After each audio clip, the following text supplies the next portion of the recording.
Okay, for today's video ay sasama ko ho kayo dito sa Pastor Apollo Quiboloy compound of premises, or I mean vicinity, kung saan wala na ipakita ko lang sa inyo or titinan lang ho natin kasi ako mismo sa sarili ko gusto ko makita yung lugar kung kumusta na nga ba talaga siya, kung ano na hitsura after sumuko kahapon alas 6 ng hapon. Kahapon kasi ngayon alas 2 na ng madaling araw, September 9 today, dated today September 9. So alas 6 ng hapon, September 8, sumuko si Pastor Apollo Quiboloy sa AFP daw. Hindi sa kapulisan kundi sa AFP. So dito tayo ngayon, dalhin ko kayo, sinama ko na kayo. Kumain muna tayo ng Jollibee, pero tapos na syempre. Yan lang, tapos parang curious lang so ano na nga ba hitsura? Wala, kumbaga normal na ba talaga siya, as in wala ka na makikitang bakas ng tension. Ano na ba hitsura ng ng labas ng KOGC? Madadaanan na ba lahat ng mga lanes, wala na bang sinasarado? So the answer is yes. Tapos yung waxes, kung bukas na sana, dyan sana tayo kakain, kaso sarado pa yung waxes nila, kaya Jollibee muna tayo. Pero yung 7-Eleven open na rin sila. So at least back to normal na yung Kingdom of Jesus Christ compound at yung kanilang mga negosyo. So congratulations sa mga taga KOGC, mga full-time workers. Congratulations sa mga estudyante, sa mga nag-aaral sa JMC Jose Maria College Foundation Incorporated. Dahil back to classes na kayo, back to normal ang classes, hindi na kayo online class. So ito yung lugar, diba dati naalala nyo na yung mga nagdaang araw. So kahapon ay nung pinaka last day kahapon nung parang 14th or 15th day ng tension or ng KOGC siege or tension. So dahil nga sa hininto or parang tinigil na, so Pastor Apollo Quiboloy really put a stop to the tension. So nasa kanyang mga kamay talaga lahat nakasalalay, so kapag sinabi niya talagang stop lahat, tingnan mo, di ba? So stop ng kaguluhan.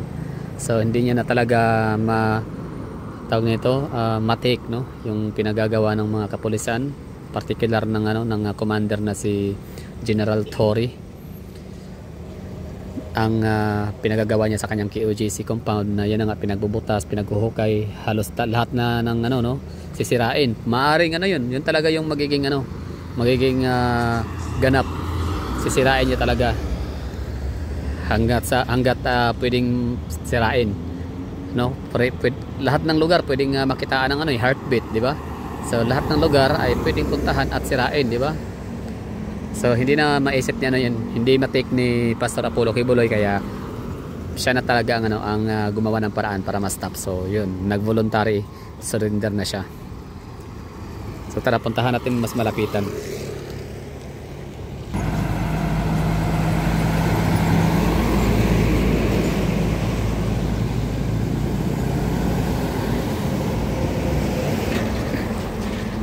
So meron pa lang statement si Israeli Totorion.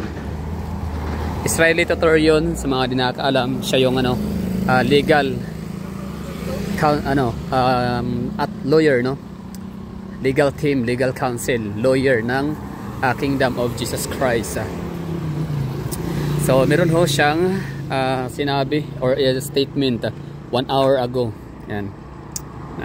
So ibig sabihin, anong oras na ngayon? Alas 2:30 ng madaling araw. So mga alauna nag-release siya ng kanyang statement. So this is to inform the Filipino people that Pastor Apollo Quiboloy decided to surrender to the PNP/AFP because he does not want the lawless violence to continue to happen in the KOGC compound, and he could not bear to witness a second longer the sufferings that his flock was experiencing for many days.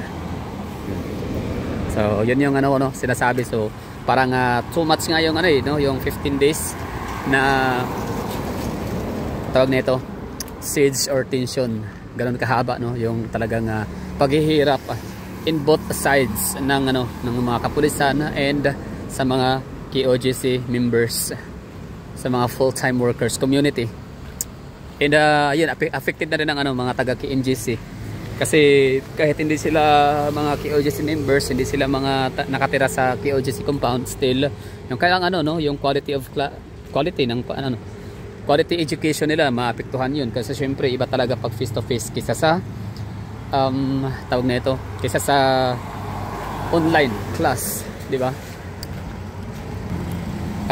Para sa akin masasabi ko na sobra na nga yun no, yung tawag na ito 15 days. Pero syempre hindi naman natin masisisi si Pastor Apollo Quiboloy, kasi meron naman talaga din siyang pinaglalaban, no? I mean meron siyang it's his prerogative, mga gala. So wala tayong dyan, wala tayong say, no? Still i-respect pa rin natin kung ano man yung ganyang desisyon, bakit pa pinaabot niya pa ng 15 days na lumabas siya, di ba, or mag-surrender. Okay, so tuloy nating basahin yung yung statement ni Attorney Israelito Torion. Pastor Apollo C. Quiboloy was actually waiting for positive results vis-a-vis the legal remedies that his lawyers opted to avail. Hence, he was out of reach for a number of days. However, heart-wrenching and mind-boggling events transpired where a warrant of arrest has been turned into a license to convert his beloved KOJC compound into a police garrison. The sacred KOJC cathedral being desecrated, the GMC school turned into a mining pit, his followers as recipients of brutalities, one of whom even died, scores injured, many got arbitrarily arrested, vehicles unilaterally confiscated, all of which caused Pastor Apollo Quiboloy's heart to bleed. Hence, even if he has the right to await the result of the legal remedies being resorted by his lawyers, he decided to make the ultimate sacrifice by surrendering himself to PNP and AFP through the valiant and facilitative efforts exerted by Davao del Norte Governor Edwin Jubahib, Army Major General Alan Hambala, Colonel Gilbert Roy Ruiz, Lieutenant Colonel Jovili Carmel Cabading, Lieutenant Colonel Pete Malaluan, Lieutenant Colonel Ricardo Ray Garcia, the Honorable Police Officers led by General Romeo Macapas, Major General Leo Francisco Colonel Chuli John Kaduyak, CIDG Colonel Mike Mangahis. Padaplin isa kay ma-side sweep ka. Ayaw agidra kay ma-side sweep ka. Mapreso ang driver looy. So yun, okay, so advertise muna tayo. Si tatay na galing siyang Panacan relocation, papunta daw siya ng San Juan, at yun ang hingi ng konting any amount, any kinds, at pinatabi muna natin kasi siya baka magsagasaan. Anyway, going back sa topic, okay, so yun, bali CIDG Colonel Mike Mangahis, Major Edgardo Bahan, retired Colonel Emil Sosa, and most especially PNP Major General Benjamin Silo Jr., whose character, integrity, and honesty convinced Pastor Apollo Quiboloy to submit himself to the folds of the law. Ayan sila, diba?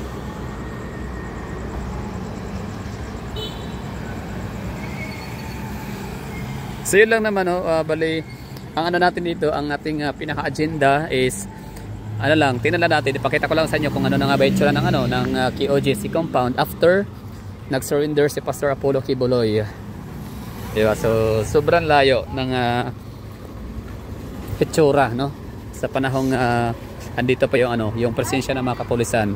Napakalayo, diba? Ibang-iba. So dito ngayon napakatahimik na. Super peaceful. Wala ka nang makikita dito, tension talaga. Wala ka nang mararamdaman ganong mga negative energies. Yes, negative energies kasi, di ba? yung mga tao, di ba, sa community ng QOGC ay ano sila, hindi sila makatulog ng maayos dahil sa hindi talaga sila makatulog ng maayos, no? Dahil may tension, andyan yung ano, yung tropa ng kapulisan. Ikaw ba naman, di ba, bahay mo, tahanan mo, tapos may mga kapulisan, di ba, na naghahalughog, so makatulog ka pa ba na maayos doon? Syempre hindi, di ba? So ito na yung hitsura. Although andyan pa rin yung iba, may mga tolda pa rin nakatent. Yan. So kumusta ang QOGC compound? May mga kapulisan pa rin ba? So masasabi ko, sa loob wala na. Oo. Wala na yung mga nakaplastada na mga ano, ng mga full battle gear na mga kapulisan. At wala na rin yung mga QOGC member na naka-alerto rin lagi, mga kababaihan, mga matatanda, yung mga full-time worker. Tahimik na. Pero may mga police ano pa rin, mga mobile, no, dito, which is normal lang yun, police visibility tawag dyan. So dito sa ibaba ng ano natin, kinatatayuan sa gilid natin, tapos meron dito sa may Jollibee, may police din doon, which is normal lang yun kasi airport kasi to dito. So police visibility is a must talaga yan. Kita ho ninyo, ito na yung ano, premises. Ito yung QOGC premises. Wala nang tension so far. So congratulations, ibig ko sabihin, I don't know, abit lang paano ko ba ito sabihin. Thank you. Okay, I would like to say thank you kaya Pastor Apollo Kibuloy, kay Tapano, dahil sinacrifice mo talaga yung sarili mo na ano, no, na i-surrender, i-volunteer, mag-surrender. Talagang in short, may puso talagang ano, Pastor Apollo Kibuloy, no, si Pastor. Meron talaga siya puso, hindi siya typical na makasalanan. Ibig ko sabihin na hindi siya typical na criminal ba na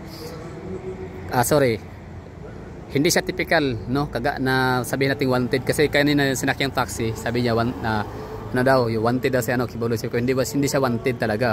Kung mayroong mga wanted is yun yung mga abusayak, parang ganun, di ba, na nagtatago talaga sa batas. Like ang dami ng pinatay, ang dami ng mga pinugutan ng ulo, yung mga ganun, di ba, ang dami ng mga nabihidid nila ng mga inosente.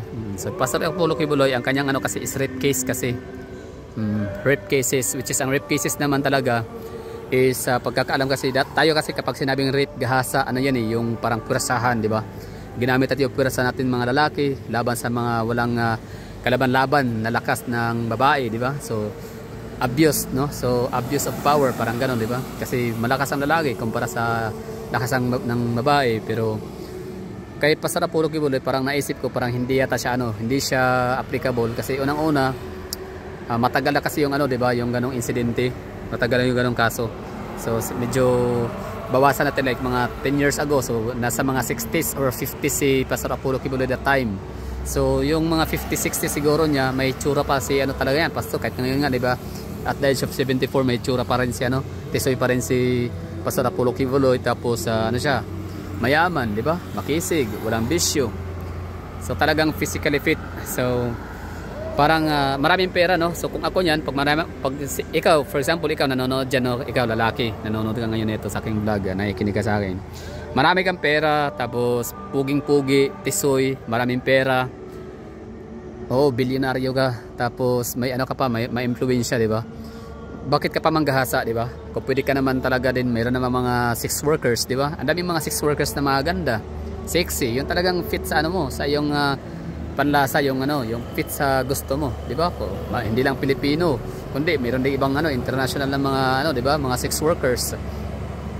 Bakit mo hindi gagamitin yung pera, di ba? Bakit mo pa kailangan dumaan sa panggagahasa? So yun lang yun, akin lang naman yun, akin lang to, ko lang to. Kung ako si Pastor Apollo Kibuloy, ipagpalagay natin, no, ganun ako kapugi, ganun ako katisoy, mayaman, maimpluwensya, ba't ako manggagahasa, di ba? So punta ako ng Russia, ang gaganda kaya ng mga Russian, di ba? Gaganda ng mga babae doon sa Russia. Oo. China, yun, pupunta ako ng China, ang gaganda, ang cute ng mga Chinese, mga Korean, di ba? Panigurado may mga ano dyan, may mga sex workers, no? O, pwede mong bayaran. Tapos yun na, okay na. So solve ka na sa iyong ano, yung makamundong bagay, di ba? Ginamit mo yung pera mo, hindi yung talagang manggagahasa ka. So kay Pastor Apollo Kibuloy, meron akong napanood sa kanya na video, pero matagal na pala daw yun. Hindi na siya latest or hindi siya latest na video. Na ang sabi niya is parang pinikot lang. Pikot means yun na nga, dahil mayaman, binata. So ginamit ng nanay ang kanyang anak na babae na bagets, parang gano'n, no? Tapos yun, ginamit, no? Para darating yung point na maging asawa siya ni Pastor Apollo Kibuloy. So sila yung magiging tagapagbana, di ba? Ng kayamanan ni Pastor Apollo Kibuloy. So parang pikot lang yung datingan, di ba? Kahit sino naman, hindi naman talaga lahat ang nagkakaroon ng rape cases, rape talaga na as in rape na pinerasa. Ang iba dyan is yun lang, jowa talaga, hinibalayan, or alam mo yun, parang frustration, due to frustration lang. Hindi ka brindikan ka lang, ganun, hinibalayan ka. Mga ganun lang, no? Maraming mga ganyang cases. Kaya nga kapag sinabing death penalty para sa sa mga rape cases, parang kawawa yung mga mapagbintangan lang, kawawa yung mga hindi talaga totoong nanggahasa, no? So kumbaga with consent. Ang iba yung babae talaga yung lumalapit, babae talaga yung nagpapakita ng motibo. 'Di ba? So kawawa yung mga lalaki na. Syempre lalaki, mahihina din yung mga lalaki, 'di ba, pagdating sa babae. So babae yung napapakita ng motibo, 'di ba? Babae na yung lumalapit, parang ganoon ba? Tapos yun pala ang ano pala noon, ang intention pala ay yun nga, dahil ipapahamak yung lalaki. So later on, yan, bigyan ng kaso ng rape. Okay, gagawa ko na meron pala akong experience na tungkol sa rape na yan. Ito true to life story to, ha. Meron kakilala somewhere doon malapit lang din sa amin. Teacher ho siya. Binata, tapos may kaya yung pamilya, tapos binata pa yung teacher. Yung teacher is lalaki, so binata. So ngayon may kaya yung pamilya, mayroon silang yung mill, yung rice mills. Meron silang ganong negosyo. So ang ginawa nitong itong teacher, meron siyang estudyante na third year high school. So that means 15 years old, so bata, 'di ba? So minor de edad. Yun, nakihits, nakisakay sa kotse sa sa sasakyan ng teacher, no, nung guro na yun. Tapos yan pala sa unahan, meron pala nakaabang doon ng mga kapatid, kamag-anakan, no, ng babae, ng bata. Tapos yun, kinasuhan na siya ng rape, pinirahan yung lalaki. So ang ginawa ng lalaki, natanggalan na siya ng lisensya, napirahan na, natanggalan pa ng lisensya, tapos nakulong. Hindi ko alam kung ano ba yun, basta parang I don't know kung nakulong ba yun, basta depress yung inabot. Hindi nakulong yung yung mama, yung teacher, yung guro. So shout out, no, kung baka nakapanood yung nanay niya nito, kasi nanay niya nang nakakausap ko nito. Sabi niya yung anak ko hindi talaga yun pwede manggahasa. Ang istorya noon yung bata nakikisabay. Paano niya gahasain? May pangalan kami dito, kilala kami dito sa lugar. Meron kaming pangalan kinaiingat-ingatan. Tapos gahasain niya. Tapos yung teacher ko matinong utak noon, kasi yung anak ko teacher yun, meron yung matitinong utak. Pag-iisip, matinong pag-iisip noon. Tapos basta niya lang gagawin yung ganung bagay, di ba? Tsaka ang daming may itsura ang anak ko. Ang daming mga nagpaparamdam, nagpapakita ng motibo sa kanya. Oo, na nagkagusto sa kanya. Pero bakit niya pa talaga gagawin yun sa bata, sa 15 anyos, sa estudyante, di ba? So yun, frame up lang, sit up. So pero yun naman ay sinabi ko lang naman yun, hindi ko naman sinabi na walang kasalanan si Pastor Apollo Kibuloy, pero yun na nga ang napaka-unfair din kasi sa iba talaga sabihin na wanted, no? Like criminal, like ang daming pinatay. So far wala namang talagang pinatay si si Pastor Apollo Kibuloy. Meron talagang masasabi ating wanted, no? Wanted na pinaghahanap talaga ng batas. Yung si Congressman Tivis, di ba? Di ba narinig niyo na yon, yung maraming namatay noon. So Congressman Tivis yung nasa ewan ko kung asa na siya ngayon sa ibang bansa. Basta nasa ibang bansa siya ngayon. Hindi siya nakapag bayad ng kanyang mga tinakasang kasalanan dito sa Pilipinas. So yun lang. Anong masasabi niyo sa mga topic ho natin? Ito na yung hitsura ng vicinity of QOGC. So I have to say paalam, and mag-ingat ho kayo lahat dyan. Thank you for watching. Hindi ako nakapag-upload ng maraming mga videos, update sa mga QOGC na kasi meron tayong basta meron tayong karamdaman, nagkasakit ang yung abang lingkod. Pero ganoon naman talaga, no. Kumbaga binigyan tayo ng ano no, mga pagkaramdaman di pa minsan-minsan para makapagpahinga. So ngayon, wala na. So balik ulit tayo sa lansangan at magliliwaliw. So that's all for today's video. Thank you for watching. So sana ay okay yung ano natin na comment section dyan, comment box. Magiging healthy conversation lang, no? So no hates. Agree or disagree, open ang ating ano, comment box.